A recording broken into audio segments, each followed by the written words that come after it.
Na mtazamaji, karibu tena kwenye Majira ya EBN. Pole kwa kuchelewa huko kwa sababu ya tatizo la hitilafu za sauti. Na tukisonga mbele mtazamaji, na habari ambazo tumeziangazia hii leo ni kwamba mapema leo baadhi ya waandamanaji ambao ni wa mrengo wa Azimio hii leo mapema wameandamana katika barabara mbalimbali kwenye jiji la Nairobi na county ambapo ni ngome za Raila Odinga. Mtazamaji, Belinda William ametuandalia taarifa hii kwa kina. Ebu tazama.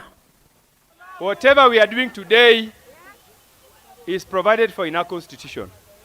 The constitution has given us power to meet, to gather, to picket and to express our dissatisfaction with whatever anything that the government does. We are here to assert our opposition to the recently enacted Finance Act, which introduced punitive taxes that is going to make the lives of Kenyans difficult, and many Kenyans will not be able to afford the cost of living because of this tax. We are also here to announce that as the people of Siaya, we are declaring that we are opposed to the Finance Act 2023, and we call upon the Ruto regime to immediately begin the process of repealing this law so that we can have taxes that our people can be able to afford and they can be able to meet. We are also here to say that as a people, we can only be governed and laws must be enacted that we accept. That is the reason the process of enacting laws provide that before a law is enacted, there must be public participation and the people must be consulted and they must agree to that law. If the people say that the kind of law that you want to enact is bad, you have no power to use your power to enact such a law by buying cheap MPs and giving them cheap money so that they can pass a law that is hurting our. Na mtazamaji, kunradhi kwa mchanganyo huo wa kanda za video, lakini hapo kwenye msururu wa 77 kwenye county ni ambapo Atandi ambapo umemuona akizungumza kuhusiana na maandamano pia imeandamana na taarifa hiyo kuu ya kwanza mtazamaji, ambapo biashara ilisimama katika miji tofauti na county mbalimbali ikiwemo Kisii, Mombasa na pamoja na Kisumu, ambapo kumeshuhudiwa kizaazaa pale ambapo unapotazama kwenye runinga yako mtazamaji unaona jinsi polisi walivyokuwa wakijaribu kuwazuia waandamanaji kutoharibu bidhaa na mali za umma, ambapo kwenye kaunti ya Kisii pia kama jinsi unavyotazama mtazamaji ni kwamba wanapolisi waliweza kuwazuia waandamanaji hao, na baadhi ya kaunti ikiwemo Kisumu, Mombasa. Kuangalia msururu ambapo 77 katika kaunti hizo umeweza kuwa na hati pale ambapo waandamanaji waliweza kufunga barabara na kuchoma baadhi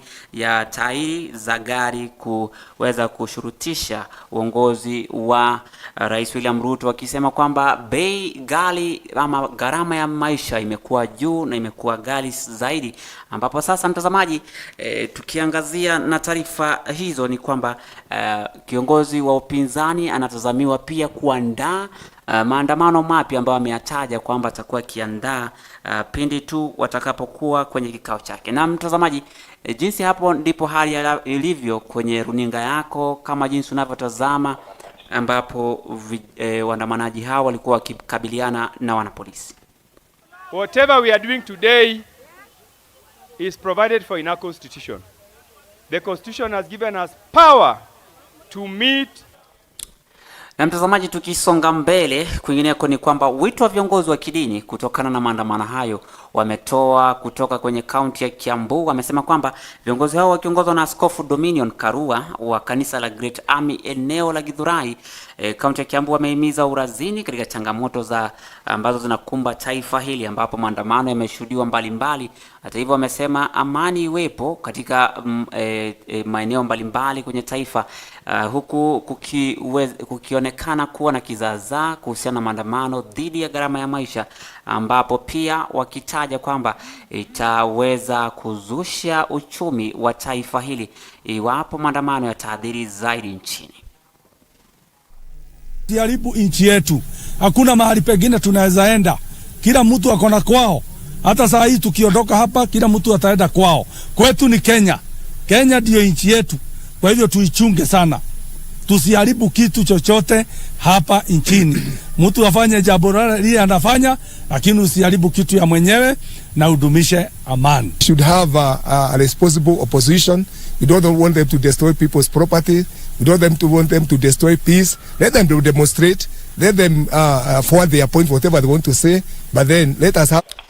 Na mtazamaji, tukiachana na hayo kuhusiana na maandamano kwenye kaunti ya Machakos, ripoti ya jopo kazi iliyotolewa na gavana wa kaunti hiyo ya Machakos Wavinya Ndeti inasemekana kuwa wafanyikazi wa idara mbalimbali kaunti hiyo wamezeka. Ripoti hiyo imetolewa ikiwa na haja ya kuajiri wafanyikazi wengine ambao wana nguvu za kufanya kazi kwenye idara mbalimbali kaunti hiyo, wakitaja kuwa licha ya kwamba wafanyikazi ni wazee mno, wametoa wito kwa baadhi wa serikali ya kaunti kuhusiana na kuajiri baadhi ya vijana ambao wana nguvu kufanya kazi. Licha ya kwamba wafanyikazi ni wazee kwa umri, pia kutopandishwa vyeo imekuwa changamoto kwa baadhi ya wafanyikazi kwenye kaunti ya Machakos. This backdrop that I commissioned 5 task forces.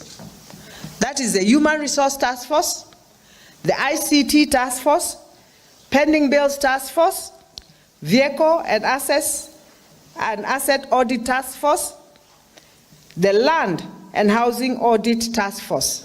It was also established that the county government, as of November 2022, had a total of 6,321 staff in post, spread across the departments who are not optimally placed.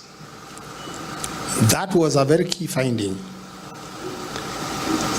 During the biometric hand count, which we carried out, the task force verified 6,150 employees, while 186 employees were not verified. Don't ask me why, because they did not turn up. Na wafanyikazi wa Machakos hawalii bure. Mtu ameandikwa miaka 10 iliyopita na bado ako hapo hapo. Hakuna njia ya promotion. Mnasikia kila mtu anapiga kelele, madaktari, wafanyikazi. Wafanyikazi wote wanapiga kelele kwa sababu hakuna mtu amewachukua kwa ile njia wako supposed. You know, we have not treated them the way they are supposed to be treated as workers of county. Na mtazamaji, ni furaha iliyoje katika wakazi wa Sabiti, kaunti ya Pokot, ambapo kiwanda cha kutengeneza simiti cha pekee kinatarajiwa kuzinduliwa katika eneo hilo kwenye kaunti ya Pokot Magharibi, ambapo wenyeji wa eneo hilo zaidi walihakikishiwa nafasi za ajira pale ambapo kiwanda hicho kitazinduliwa. Ghafla tu watapata ajira kwenye kiwanda hicho. Gavana wa kaunti hiyo Simon Kachapini amesema kuwa hatua hiyo itakuwa nguzo muhimu kuimarisha uchumi wa kaunti hiyo na kuleta ajira kwa wakazi wa eneo hilo kwa ukubwa, na pia kuendeleza shughuli za kufanya kazi maeneo hayo ili kuvutia watalii na wawekezaji kaunti hiyo. Could not have been possible without the support of the county government of Pokot and the governor of all his assistants in all area to make sure that the project goes on. And this project at the moment we are employing about 900 Sabit children and people, but once it is completed, in total we will have over 2,000 workforce will be working here, and about that we want to achieve 80% employment from the local area, from Pokot itself, so that we can support the county government.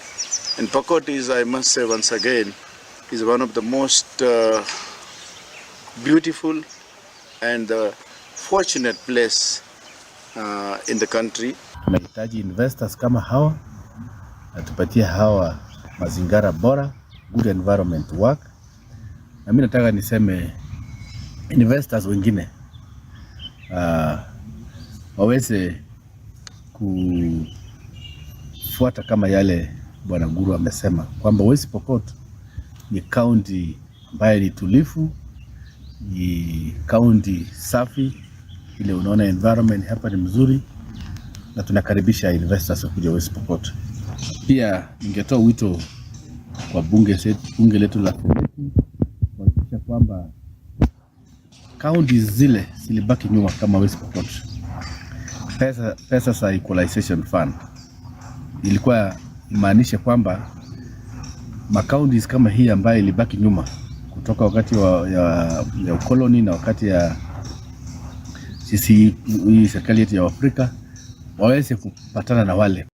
Na mtazamaji, ni kisa cha kutamausha pale ambapo maafisa wa kampuni almaarufu Brown Cheese iliyoko Tigoni wamefikishwa katika mahakama ya Limuru ya sheria kwa tuhuma za kuwadhalilisha wafanyikazi wa kike kwenye kampuni hiyo, pale ambapo Rosi Lida Achieng Apondo na Vivian Oka Mukoko ambao walikuwa meneja wa uhakiki ubora wa meneja rasilimali watu mtawalia wanadaiwa kuamuru wafanyikazi wa kike kuvua nguo na kuwakagua ili kubaini ni nani kati yao alikuwa katika kipindi chao ambacho ni cha mwezi. Ombi tofauti lililowasilishwa na kurugenzi ya upelelezi wa makosa jinai DCI iliyoko Limuru ililitaka wawili hao kuzuiliwa kwa siku 14 zaidi kukamilika kwa uchunguzi kuhusiana tuhuma hizo. This court will require time to go through the submissions by the prosecution counsel and the defense counsel before delivering a ruling. The court shall therefore deliver a ruling on the application on the 10th of July, that's on Monday, at 2 p.m. In the meantime, both suspects will remain in custody at Tigoni Police Station.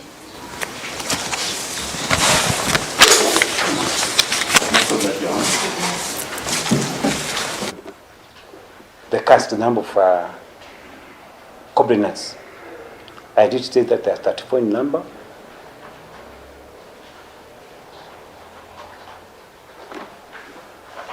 Jana, I was able to bring the same file today. Jana, it's time to talk to the aggrieved party, the junior staff members. I talked to them well at the premises because tempers were a bit high. After going through that kind of traumatizing ordeal, I calmed them down and promised to take appropriate action. I'm going to consult relevant authorities and other stakeholders. We'll reach there. But you have all the evidence that has been forwarded to DPP. I believe so. Not so. I have to complete my investigations by consulting other stakeholders who are involved in this matter. Somebody cancelled and replaced it with 7. In your evidence before this court, you want 10. So the court, how many days do you want? I wanted 10, but I'm also under the instructions of the ODPP. Na mtazamaji, tukisonga mbele ni kwamba mamlaka ya kitaifa ya uchukuzi na usalama kwenye barabara imewataka madereva kuwa waangalifu barabarani wanapoendesha magari wakati wa hali ya hewa ya mvua kali. Katika taarifa iliyotolewa hii leo, shirika hilo au mamlaka hiyo iliangazia hitaji la madereva kupunguza mwendo kasi na kuwasha taa zao ili kuweza kustahimili kwenye ukungu mkali wakati wa mvua ili kuongeza muonekano. Mamlaka ya uchukuzi pia iliwashauri madereva kuweka umbali kwa magari lilo mbele yao, ambapo idara hiyo ya hali ya hewa pia ya Kenya imetabiri mvua katika maeneo mbalimbali ikiwa ni pamoja na nyanda za juu za kati, bonde la Ufa na magharibi mwa Kenya.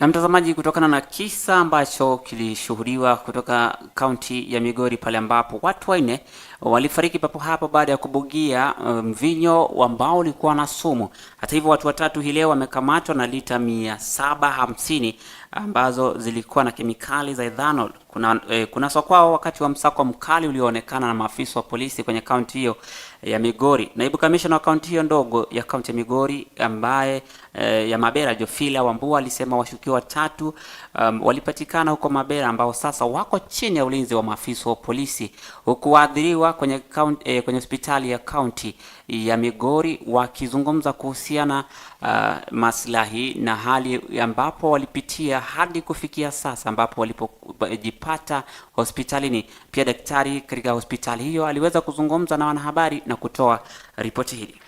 Admitted in the ward, in male medical ward, there were 3, and all of them that have died. Female ward, we admitted 4 of them, and the 4 of them, 1 died, and still the 3 are still surviving, and they are doing well on treatment. Na mkwingine kwa mtazamaji, kwenye seneti ni kwamba kamati ya seneti ya ugatuzi imeelezea kuunga mkono pendekezo la kuongeza mishahara kwa wawakilishi wadi mbalimbali kwenye kaunti.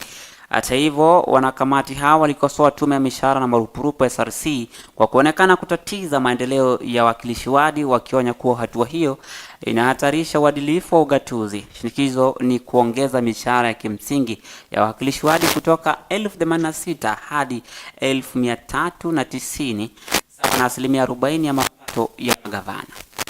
Of a member of assembly, stay with the Wajiko, go to all Maoboresi, go to all barrios, do everything.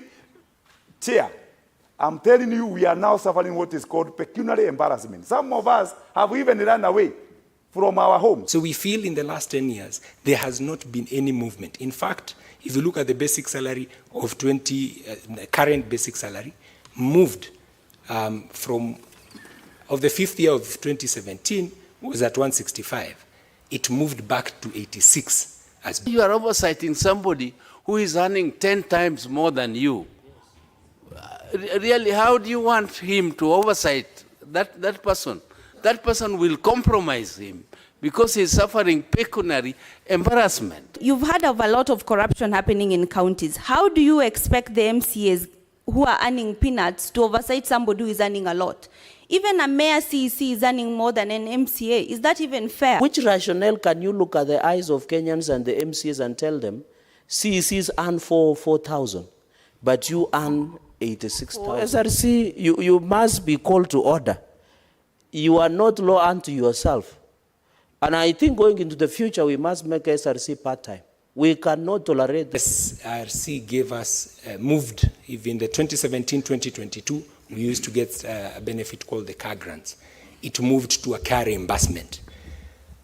The car reimbursement to us is a plain understanding of a reimbursement. We have been subjected to all types of heinous act. You know, this is now what we can call, it is catastrophic. It is terrible. We are suffering. And this petition has been heard and is coming up for hearing on the 10th of July, which is on Tuesday next week. So, Chair, with your indulgence, I would say that any discussions as to whether this remuneration is taxable or not will be subjudiced to the case in court. Na mtazamaji, taarifa hii inatufikisha mwisho wetu habari za saa 1. Mwendo wa saa 3 utarejelewa na mengi zaidi katika lugha ya King'eng'e na ya Dikasami, ambapo atakurejelea na habari kuhusiana na maandamano na kizaazaa kilichotokea hii leo, ambapo atakuwa na taarifa nyingi hususan ambao itakuwa ni mkusanyiko na msururu wa habari andalizi. Usiende mbali mtazamaji, jina langu ni Emmanuel Marwa na kutakia usiku mwema.